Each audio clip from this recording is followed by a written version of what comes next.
Complete గా మరణించినటువంటి ఆ బాడీని తీసుకెళ్లిపోయి, ఆ శవాన్ని తీసుకెళ్లిపోయి ఎక్కడ పెట్టారు? సమాధులు పెట్టారు. అందరు చూస్తున్నా కానీ, రైట్, అందరు చూస్తున్నా కానీ ప్రకటింపబడింది, బయటికి రావడానికి వీల్లేదు, బయటికి రావడానికి వీల్లేదు. వీళ్ళే కిడ్నాప్ చేసి ఈ బాడీని తీసుకెళ్లిపోయి ఎక్కడో దాచేసి యేసు ప్రభు పునరుద్ధరణ అబద్ధము చెప్పవచ్చు. మీకు అర్థమైందా? ఎవరు తీసుకెళ్ళిపోయి?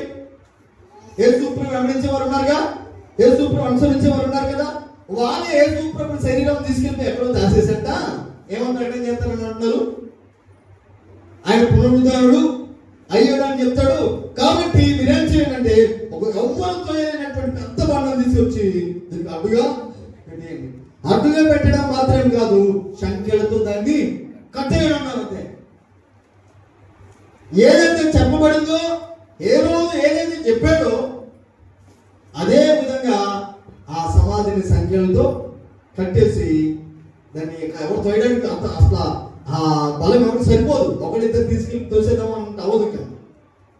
రైట్. రెండోది ఏం జరిగిందంటే ఆ సమాధి ముందు కాపల్దారులు పెట్టారు. మీకు అర్థమైందా? ఎవరు పెట్టారు?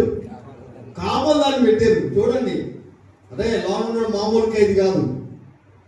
ఈ భావన చూడండి, లోనున్నాడు మామూలు ఖైదీ కాదు. విషయం గమనించమంటారా? విషయం చెప్పమంటారు మీకు? వీళ్ళకి ఎందుకు ఇంత భయం వచ్చిందంటే ఒక లోతైన మర్మం అక్కడ ఉంది. లాజరు ఎవరు పిలిచాడు? రా బయటగా అన్నాడు అంతే.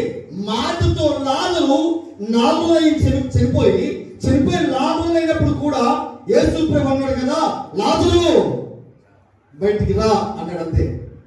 ఉన్న మాటన ఏ వస్త్రాల చేత లాజరు చుట్టబడ్డాడో అలా లేచి బయటికి వచ్చేసాడు. ఎంత శక్తి కలిగినటువంటి వాడు యేసుక్రీస్తు! ఆయన మాటలో ఎంత బలం ఉంది! మరి అటువంటి వ్యక్తిని లేక అటువంటి గొప్ప దేవుణ్ణి ఎక్కడ పెట్టారు? సమాధిలో పెట్టారు. గమనించమంటారా? దేవుని లేఖనంలో రాయబడింది ఆయన డెడ్ బాడీని తట్టుకోలేకపోయింది ఒక సమాధి. మాట మీకు అర్థమైందా? ఆయన డెడ్ బాడీని సమాధి అసలు ఆ యేసు ప్రభువును మరణము బంధించి ఉంచలేకపోయింది. ఆయన మరణాన్ని బంధించి ఉంచలేకపోయింది. అపోస్తుల కార్యాలు చూడండి, 2:20 వచ్చిన చదవండి. అపోస్తుల కార్యాలు 2:20 వచ్చిన రాయబడి ఉంటుంది.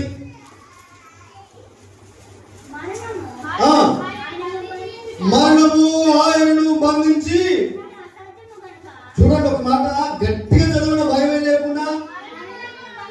మరణము ఆయనను అంటే పైవత్తులు చదవండి, 23 వచ్చిన మీకు అర్థమవుతుంది.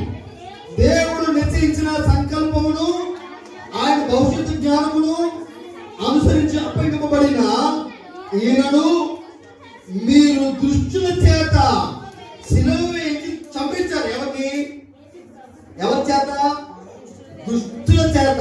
చూడండి ఒక విషయం గమనించండి. శిక్షలు విధించేవారు ఉంటారు కదా, శిక్షలు విధించేవాడు లేక శిక్షను జరిగించేవాడు ఉంటారు కదా. శిక్షను జరిగించేవాడు మనసు చాలా కఠోరంగా ఉండాలి. బండ రాతి మనుషులు ఉండాలి. మరి బాబు దండ పెడుతున్న వదిలేనంటే అనాలి. సరే ఎడుతున్నాడు, బాధపడుతున్నాడు, అప్పటికే 4-5 దెబ్బలు ఎగస్ట్రా కొట్టేసి వదిలేద్దాం ఆయన మనసు ఉండకూడదు. క్రూరుగా ఉండాలి. ఏమై ఉండాలి? క్రూరుగా ఉండాలి. కొట్టినప్పుడు రక్తం మొక్క మీద పట్టిన, కొట్టినవాడు మొక్క మీద రక్తము పడినా అలా చూసి అయ్యో అని మనసు రాకూడదు. అలాంటి క్రూరుడై ఉండాలి. అంటే వాడిని దుష్టుడు అన్నాడు. ఇంకా క్షమించడు, ఎదుటివాడిని ప్రేమించలేడు, ఎదుటివాడి పట్ల జాలి కలిగి ఉండలేడు, ఎదుటివాడి పట్ల ప్రేమ కలిగి ఉండలేడు. ఆడే దుష్టుడు. అందుకే అంటున్నారు ఇక్కడ ఏమన్నాడంటే మీరు దుష్టుల చేత శిలువ వేయించి చంపించింది. మరణము ఆయన ఏం చేయలేకపోయింది, బంధించి ఉంచుట అసాధ్యము కనుక దేవుడు మరణ వేదనను తొలగించి ఆయన ఏం చేశాడు? హల్లెలూయా. 3 పిక్కలేడా? 3 మేకులు పిక్కులేడా? చచ్చిన శవమని మాట్లాడతావా?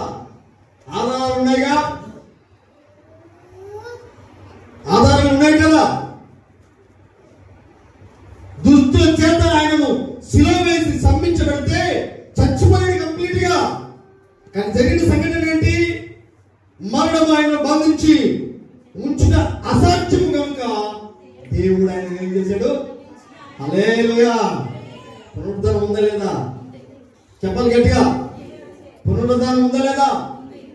యేసుక్రీస్తు పునరుద్ధానుడు అయ్యాడని నమ్మితే రేపు నువ్వు చనిపోయిన పునరుద్ధానం అవుతావు. వాక్యం అదే చెప్తుంది. యేసుక్రీస్తు మరణమును జయించి లేచాడు, ఆయన పునరుద్ధానుడు అయ్యాడు అని నువ్వు నమ్మితే నీకంటే నాకంటే ముందు చనిపోయినటువంటి వారు క్రీస్తు యొక్క విశ్వాసం ఉంచి ఆయన పట్ల భక్తి కలిగి భయం కలిగి పరిశుద్ధత కలిగి బ్రతికి చనిపోయినటువంటి వారి యొక్క శరీరం కూడా పునరుద్ధానం అవుతుంది. ఏ శరీరం జరుగుతుందో తెలుసా? 1 కొరింథీయుల పత్రిక 15:50 రాయబడి ఉంటుంది. క్షయమైన శరీరం. ఈ మాటల్లో ఏమొచ్చాను దాన్ని చదువుతుంది. హల్లెలూయా. అంటే క్షయమైనది ఉన్నది, అక్షయమైనది ఉన్నది. క్షయమైనది వేరే, అక్షయమైనది వేరే. క్షయమైనది కంటికి కనిపిస్తుంది, అక్షయమైనది కంటికి కనిపించదు. క్షయమైనదిగా విత్తబడితే అనగా ఛాయమైనదిగా చనిపోయి పాత పెట్టబడితే, అక్షయమైనదిగా నూతన శరీరం కలిగి లేపబడతాం. అదే పునరుద్ధానం. ఆ పునరుద్ధానం జరగాలి అంటే యేసుక్రీస్తు పునరుద్ధానం నమ్మాలి.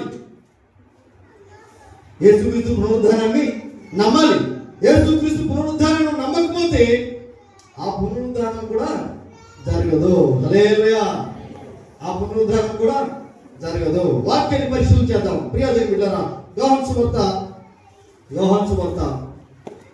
11:25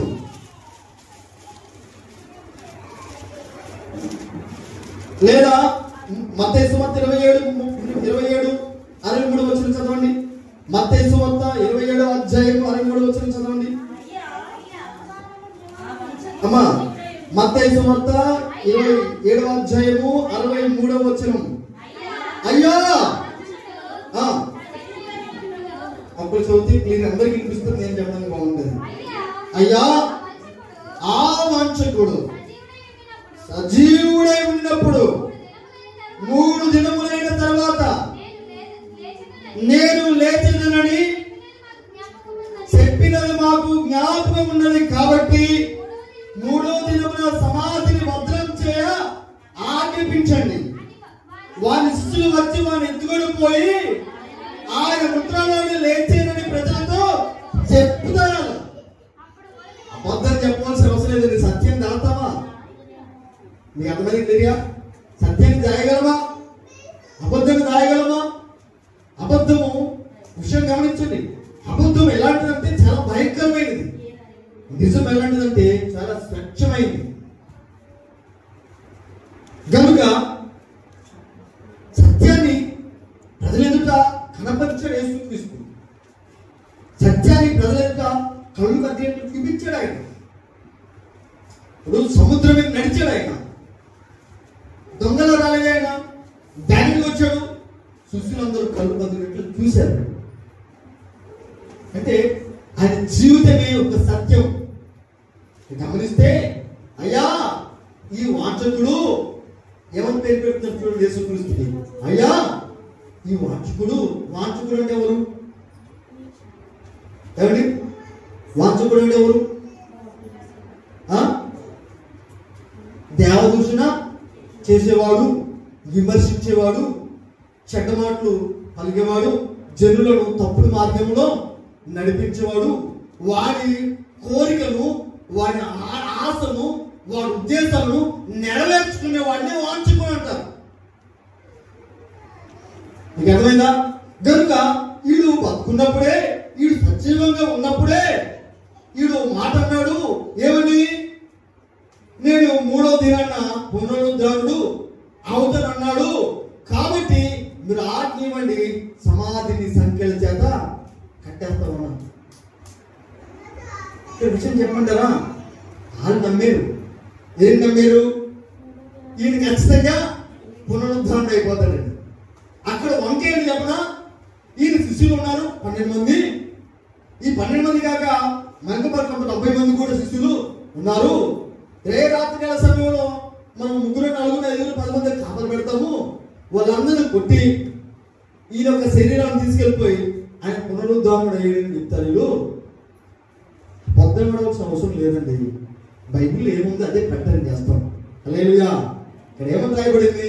మేము సిలువ వేయబడి క్రీస్తుని అంతే. ఎందుకు సిలువ వేయబడ్డాడు అని చెప్తాం. అడిగితే ఎందుకు ఆయన సిలువలో తన ప్రాణం పెట్టాడు అని చెప్తాం. అడిగితే ఎందుకు సిలువ వేయబడ్డాడంటే ఈ లోకంలో మానవ జాతి పాపం నిమిత్తమై, మానవ జాతి విమోచన కొరకై, మానవుడు పరిశుద్ధంగా ఉండడం కొరకై, మానవుడు మోక్ష రాజ్యంలోకి చేరడానికై ఆయన సిలువ వేయబడ్డాడు. నేరస్తుడుగా ఎంచబడ్డాడు. ఏ నేరం లేదని గవర్నర్ పిలాతే, ఏమండి గవర్నమెంట్ జాబ్ చేస్తున్న వ్యక్తి పిలాతే సాక్ష్యం చెప్పాడు. నువ్వు నేను ఆయన ఏం తప్పు చేయకపోతే సిలువ వేసి ఉండేవారా? అజ్ఞానంగా ఆలోచన చేయడానికి లేదు. అన్నం తింటున్నాం కదా, చదువుకున్నాం. ఆ రోజు డిగ్రీలు లేవు, ఆ రోజు బిఏలు బీటెక్లు లేవు, ఎంఏలు ఎంటెక్లు లేవు. ఈరోజు పట్టాల మీద పట్టాలు సంపాదించుకుంటున్నాం, సర్టిఫికేట్ మీద సర్టిఫికేట్ సంపాదించుకుంటున్నాం. కాలేజీ గురించి నువ్వు రావడం ఏంటి తెలుసా? డిగ్రీ చదివింది, అక్కడితో ఆపేసిందంటే ఎంబీఏ చేసింది. ఎందుకమ్మా ఇవన్నీ అంటే నాకు పట్ట కావాలండి అన్నాడు. ఎందుకు పట్ట అంటే ఆ పేరు తర్వాత ఉండాలంట. అవన్నీ కూడా చాలా మంది పెళ్లి కార్డు కొట్టినప్పుడు రాసుకుంటారు కదా, అంటే దేవుడమ్మ పక్కన బిఏ బీటెక్ బిఈడి అంటే చివర్లా తోటలు అంటారు చాలా మంది. అవి అవి లేకపోతే ఈమెవరు తెలియదంట. ఏ లేకపోతే ఆ చివరిన ఉండి లేకపోతే ఈమెవరో తెలియదంట. అవి ఉంటేనే గుర్తుపడతారంట. అంటే అలాగా చాలా మంది. ఆ రోజులు లేవు. ఈ రోజులో అంత చదువుకొని ఉంటున్నాం, అంత జ్ఞానం కలిగి ఉన్నాం, కానీ దేవుని వాక్యం నమ్మలేని దౌర్భాగ్యమైన పరిస్థితి మనిషి ఉంది ఈరోజు. నేను అంటున్నాను, వాంఛకుడు తిరిగి వస్తానన్నాడు కనుక దాన్ని క్లోజ్ చేసేయాలి, మూసేయాలి, సంఖ్యలతో కట్టేయాలని అన్నాడు. మరణం ఆయన బంధించి ఉంచగలదా? మరణము ఆయన బయట రాకుండా ఆపై దమ్ము మరణానికి ఉందా? మరణంతో సైతం ఆయన చూస్తే గజ గజ గజ వణుకాలి. హల్లెలూయా. చిత్రం చెప్పమంటారా? మరణం ఇచ్చిన వాడు ఆయనండి. జీవ మరణంలో ఆయన వశమై ఉన్నాయండి. ఎవరి వశమై ఉన్నాయి? జీవ మరణములు ఆయన వశమై ఉన్నాయి. ఆదము నువ్వు మన్నే కనుక మళ్ళీ ఏమైపోతావు? ఎవరన్నా నమ్మాట నువ్వు మన్నే కనుక మరణం అయిపోతావు, మన్నైపోతావు ఖచ్చితంగా. మనిషి మన్నైపోవాలంటే ఏం రావాలి? మరణం రావాలి. మరణం లేకపోతే మరణం అయిపోతావు, చావు లేకపోతే మరణంలోనే. అంటే మరణం ఇచ్చింది కూడా దేవుడే. మరణము ఆ దేవుడి మీద అధికారం చేయగలరా? మరణము ఆ దేవుడిని మింగివేయగలదా? మరణము ఆ దేవుడిని త్రొక్కివేయగలదా? మరణము అని చూస్తే గజ గజ గజ వణుకుతుంది, బంధించి ఉంచలేకపోయింది ఆయన. గనుక దేవుడు ఆయనను లేపాడు. అదే పునరుద్ధానం. హల్లెలూయా. అదే పునరుద్ధానం. చూడండి, యోహాను 11:25 వచనం చదవండి. యోహాను 11:25 వచనం.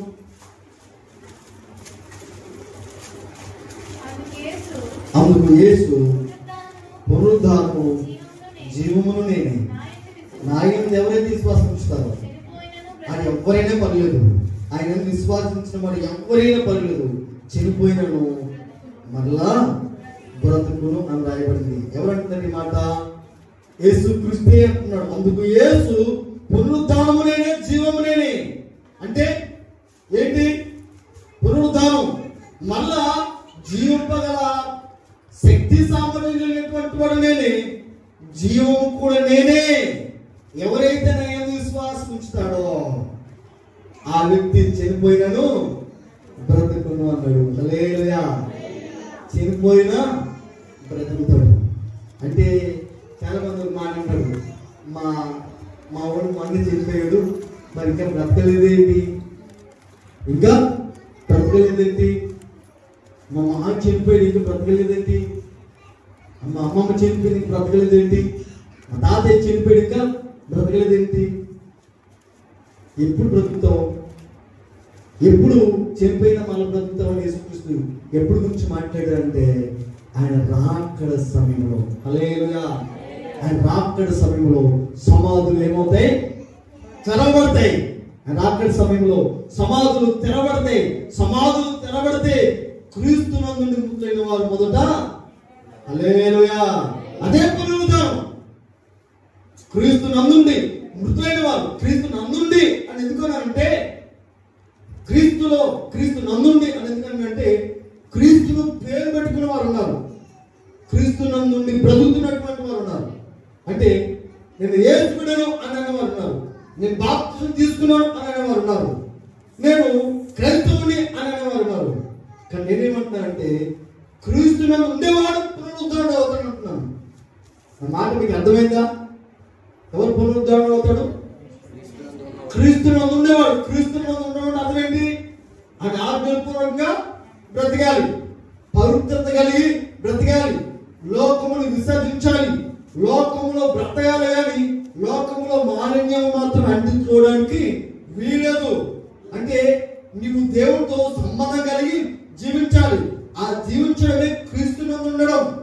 క్రీస్తునందు ఉండి నువ్వు చనిపోతే అప్పుడు పునరుద్ధరణ అవుతావు. ఆయన ఆఖరి సమయంలో సమాధులు తెరబడతాయి. హల్లెలూయా. క్రీస్తునందు నువ్వు లేకపోతే, క్రీస్తును అంగీకరించి నువ్వు బ్రతకపోతే, క్రీస్తుని హృదయంలో విశ్వాసించకపోతే ఆయన రాకడ సమయంలో పునరుద్ధానం ఉండదు. రెండోసారి చెప్తాము. అంటే మొదటిగా క్రీస్తునందు మృతులైన వారు లెగుస్తారు, తర్వాత అందరూ లెగుతారు, తర్వాత సజీవమైనటువంటి వారు మార్పు చెందుతారని రాయబడింది. అప్పుడు రాయబడుతుంది కొందరికి జీవ పునరుద్ధానము, కొందరికి మరణ పునరుద్ధానము ఉంది అన్నాడు. అంటే తీర్పు పునరుద్ధానం అని చెప్పాడు దానికి. అలా దేవుడు ఏర్పడతాడు. ఆయన ముందు చెప్పినటువంటి వారు ఒకవైపు ఉంటారు, మరో పునరుద్ధానం ఉంది. ఆయనను విశ్వాసించుకుని చెప్పినటువంటి వారికి ఒత్తిడి పునరుద్ధానం. అంటే దావీదు సింహాసనం ముందు నిలబడాలి. ఏ పునరుద్ధానం మనకు కావాలి? ఆయన కుడి పక్కన నిలిచిన పునరుద్ధానం మనకు కావాలి. ఆయన వచ్చినప్పుడు క్రీస్తునందు మృతులైనటువంటి వారు లేకపోతారు కదా, ఆ పునరుద్ధానంలో మనము ఉండాలి. ఆ పునరుద్ధానం మనం పొందుకోవాలంటే ఈ రోజు యేసు పునరుద్ధారుడైన మనం నమ్మాలి. ఏ నమ్మాలి? యేసు పునరుద్ధారుడు అయ్యాడని మనం నమ్మాలి. మనం యేసు పునరుద్ధానం నమ్మకపోతే మన పునరుద్ధానం కూడా జరగడం అసంభవము. హల్లెలూయా. హల్లెలూయా. చూడండి 5:29 వచ్చిన యోహాను సువార్త 5:29 వచ్చిన చదవండి ఒకసారి. అక్కడ చెప్తున్నాడు, నేను చెప్పిన మాట కోరుకున్నాను. మేలు చేసిన వారు జీవ పునరుద్ధానమును కీడు చేసిన వారు తీర్పు పునరుద్ధానమునకు బయటకు వచ్చేస్తారు. హల్లెలూయా. బయటికి వచ్చేస్తారు. ఎవరు? కీడు చేసిన వారు తీర్పు పునరుద్ధానమునకు బయటికి వచ్చేదారు అని రాయబడింది. నేను గమనించి చెప్పేది పిల్లరా, అయితే మేలు చేసినటువంటి వారి పునరుద్ధానంలో మనం ఉండాలి. అందుకే సామెతలు ఎందుకంటే అంటాడు, నీ చేతనైతే ఎదురు మేలు చేయి, కీడు మాత్రం చేయమంటాడు. మేలు చేయకుండా ఉంటే పాపం అని చెప్పినాడు అక్కడ. మేలు చేయడం నీ చేతనైతే మేలు చేయాలి. కీడు చేయడం చేతనత్వం చేసావా తీర్పు పునరుద్ధానంలోకి వెళ్తామని దేవుని లేఖనాలు చెప్తున్నాయి. హల్లెలూయా. మరో మాట గమనిద్దాం. చూడండి, ఆ మొదటి కొరింథీ రాసిన పత్రికలో నుండి 15:21 వచ్చిన చదువు.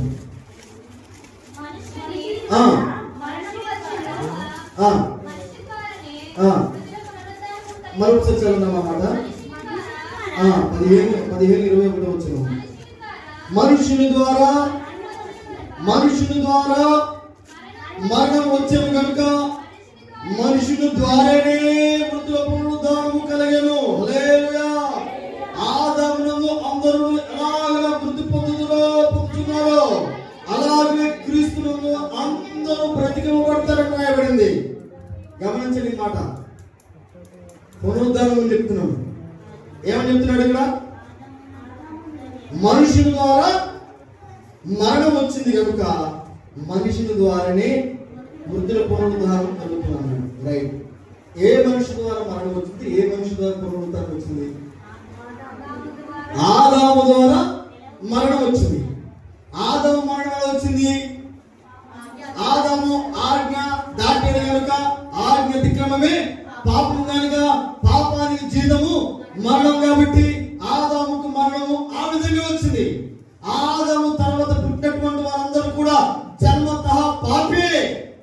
జన్మతః పాపి అయినటువంటి ప్రతి మనిషికి మరణం ఉంది. మరణము లేని మనిషి లోకంలో ఎవరు లేరు. మరణం లేని ఇల్లు ఏది లేదు. మరణం లేని దేశం ఏది లేదు. పాములు లేని దేశం ఉందట. నేను మొదలు చూసాను యూట్యూబ్లో. ఏ దేశం ఉంది? పాములు లేని దేశం ఉందంట.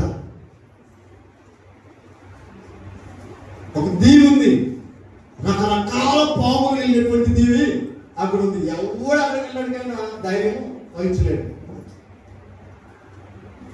రేపు మనం ఇలాగే తోటకెళ్ళి పాము గురించి నేను చెప్తాం.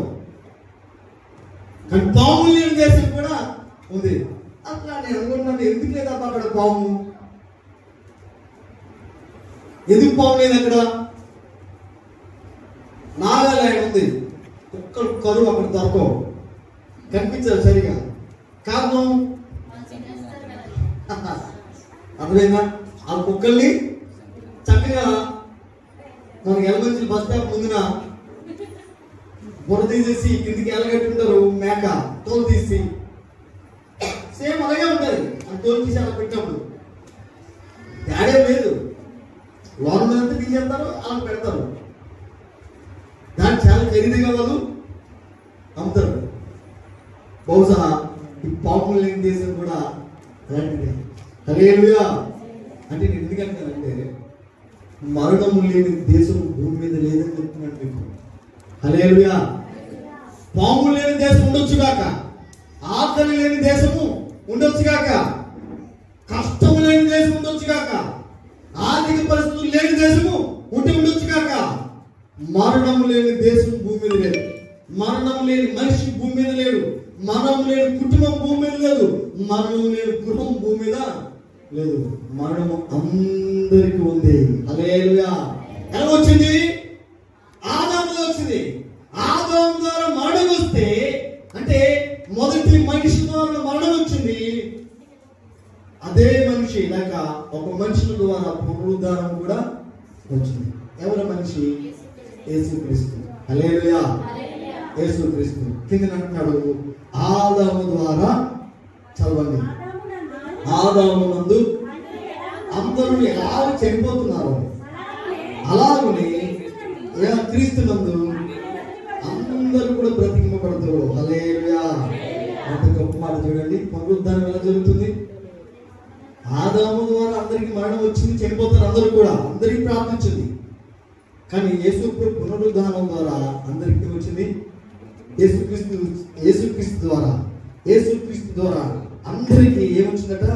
జీవం వచ్చింది. అక్కడ అందరూ బ్రతికింపబడతారు. అక్కడ క్రీస్తు నందుండి అందరూ బ్రతికింపబడతారు అన్నాడు.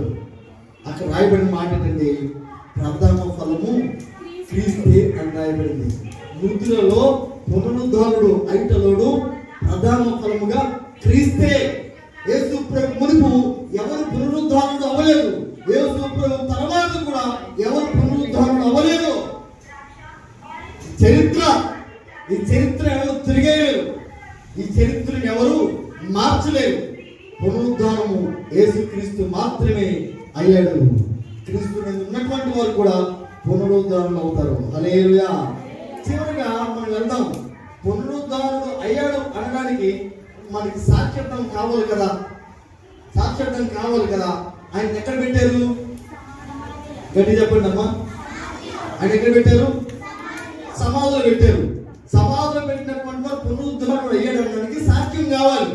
సాక్ష్యం కావాలి అంటే సమాధానికి వెళ్ళేవారు ఉండాలి. మీకు అర్థమైందా? ఇప్పుడు నేను కలంతలు ఒకరోజు ప్రార్థన అయిపోయింది. అలాగే కింద మన రేషన్ కూడా అందరూ ఫంక్షన్ అయింది. ఆ ఫంక్షన్కి అందరిని పిలిచారు, మమ్మల్ని పిలిచారు. భోజనం కోసం వెళ్దామని సేమ్ టు సేమ్ కలంతలు. అది 3300 అనమాట. ఇంకా ఆ కళ్ళద్దాలు తీసుకెళ్ళిపోయి బయట ఆ టేబుల్ పెట్టి మేము భోజనంకి వెళ్ళి వచ్చాము. అటుకొని చూసే కదా కళ్ళద్దాలు లేదు అక్కడ.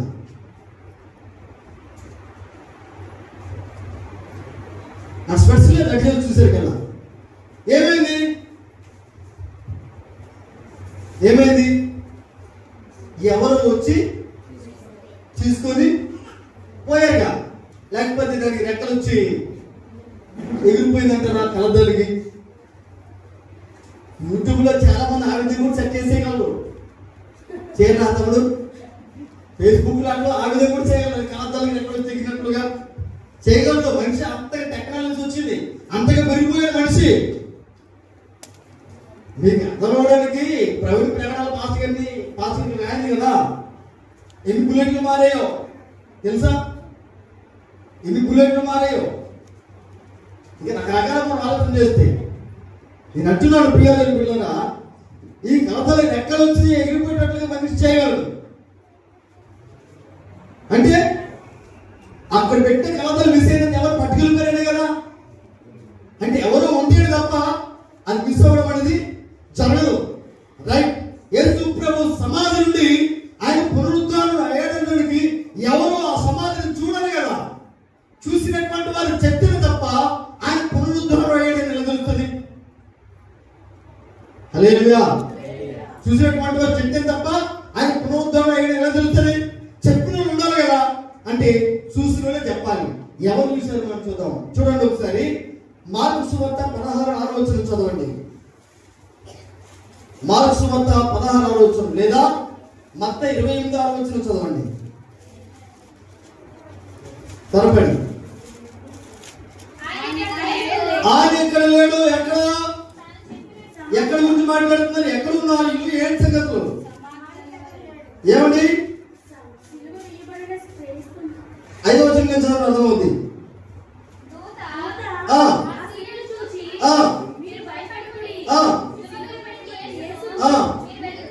మీరు వెతుకుతున్నారని మాకు తెలియదు. ఆయన ఇక్కడ లేడు. ఆయన చెప్పినట్లే ఏమైపోయాడు. చూడండి ఇక్కడ ఎంత అద్భుతమైన మాట. సాక్షాత్తంగా నమ్మడానికి క్లీన్ గా కళ్ళు అదుకున్నట్లుగా మన ముఖం అద్దంలో ఎలాగైతే కనిపిస్తుందో అలాగే అద్దంలో చూసినట్లుగా క్లీన్ గా ఇక్కడ దేవుడు దూతని మాట్లాడుతున్నాడు. ఇక్కడ మోసపుచ్చడానికి అబద్ధం చెప్పడానికి ఏం లేదు. ఇక్కడ మోసపుచ్చడానికి అబద్ధం చెప్పడానికి ఏం లేదు. ఎన్నో సాక్ష్యాలు జరిగాయి. యేసు పునరుద్ధారుడు అయ్యాడు, అవుతాడు అన్నటువంటి నమ్మకం శిష్యులలో ఒక్కడికి లేదు. ఎవరైనా చెప్పండి గట్టిగా. తోమా పేరు గుర్తుంటుందా మీకు? తోమ గారికి యేసు పునరుద్ధారణ అవుతాడన్న మాట యేసు చెప్పాడు. కానీ పెద్దగా ఆ మాటను మనసుకు తీసుకోలేదు. లైట్ అసలు దాన్ని పెద్దగా ఆలోచన లైట్ తీసుకున్నాడు.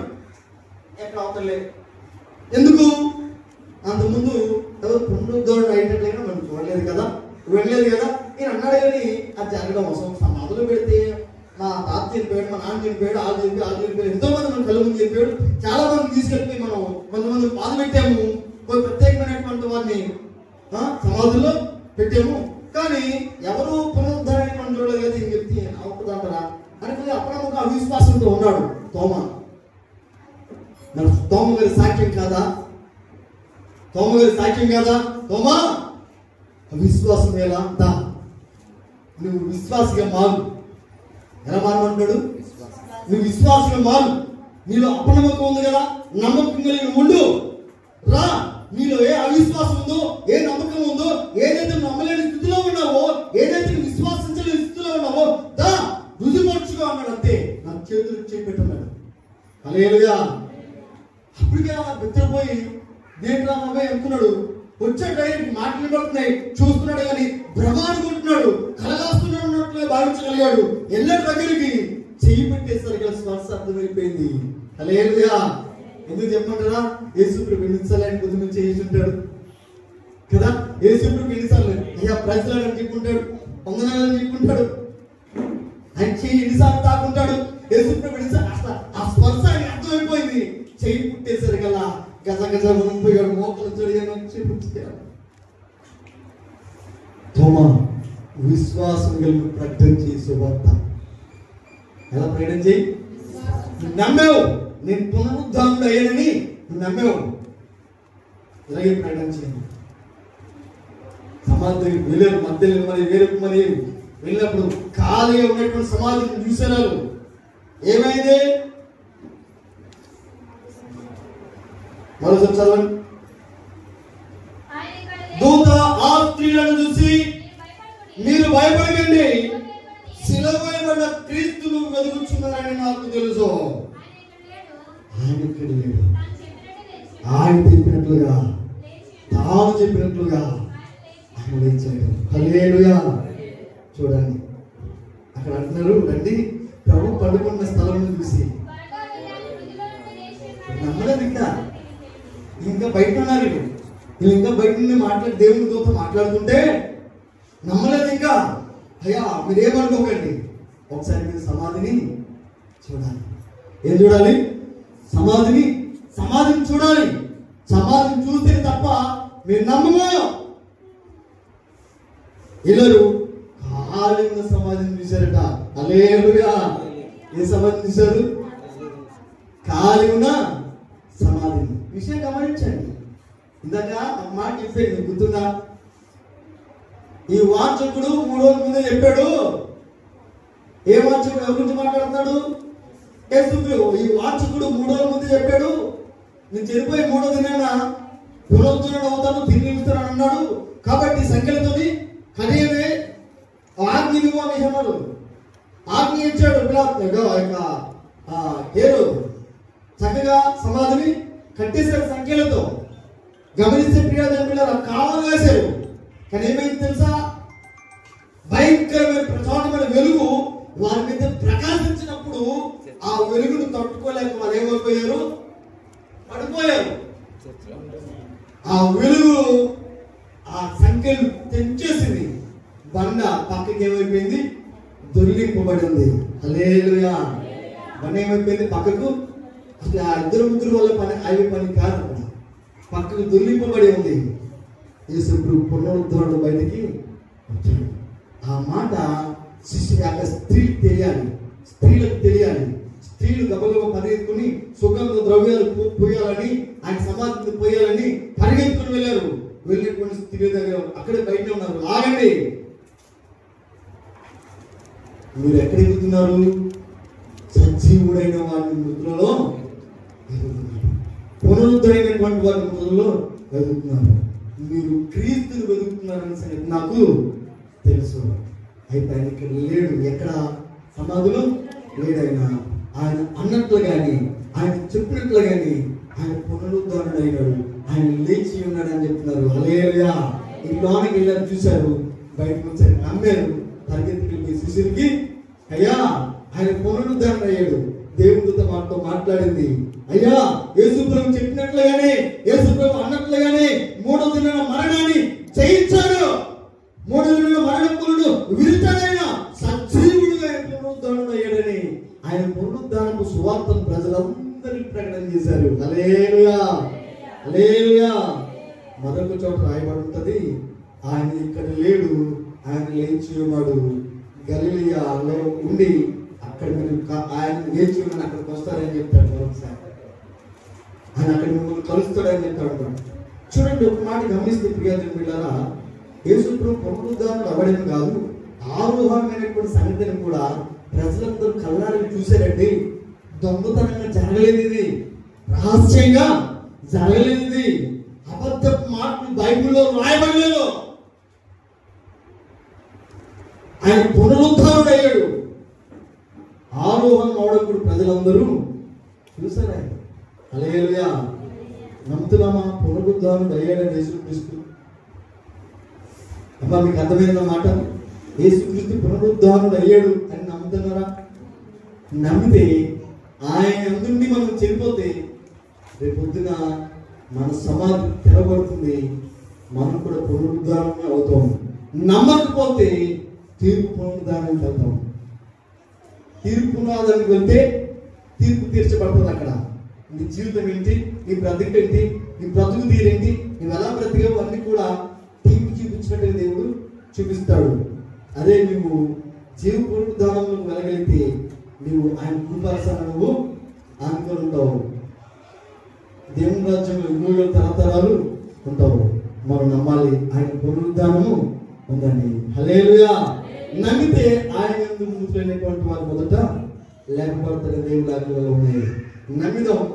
నమ్మలేనటువంటి వారికి వాక్యాధారం చూపించి ఆయన పునరుద్ధానం అయ్యాడని ప్రకటన చేద్దాం. ఈ మాటలు దేవుడు దీవించి ఆశీర్వదించునుగాక. ఆమేన్. ప్రార్థన చేసుకుందాం. పరిశుద్ధుడ దేవానికి స్తోత్రం. గొప్ప తండ్రి, నీకు వందనాలయ్యా. నిజమే, నీవు పునరుద్ధారుడైన దేవుడు నాయన. నువ్వు మరణోత్తులను విడిచిన దేవుడు దేవా. నీవు సజీవుడైనటువంటి వాడు. మరణము నిన్ను బంధించి ఇచ్చుట అసాధ్యము కనుక నువ్వు లేపబడ్డావు. నిన్ను మరణము బంధించి ఉంచలేకపోయింది. మరణముకు ఆ బలము చాలలేదు. మరణముకు ఆ ధైర్యం సరిపోలేదు. మరణము నిన్ను చూసి భయభాతులై గజగజ వణికింది. నువ్వు మరణము జయించిన దేవుడు. నీ పునరుద్ధానము మేము విశ్వాసించి మా విశ్వాసము బలపరుచుకుని ప్రభు నీ యందు నుండి బ్రతికే భాగ్యము దయచేసి మహిమనందండి. యేసు నామమున ప్రార్థించున్నాను తండ్రి. ఆమేన్. ఆమేన్. అందరూ లేచి నిలబడదాం. దేవుని కృతజ్ఞతలు చెల్లిద్దాం. అప్పుడు తిమోతి వచ్చి పాట పాడుతూ ఉంటుంది.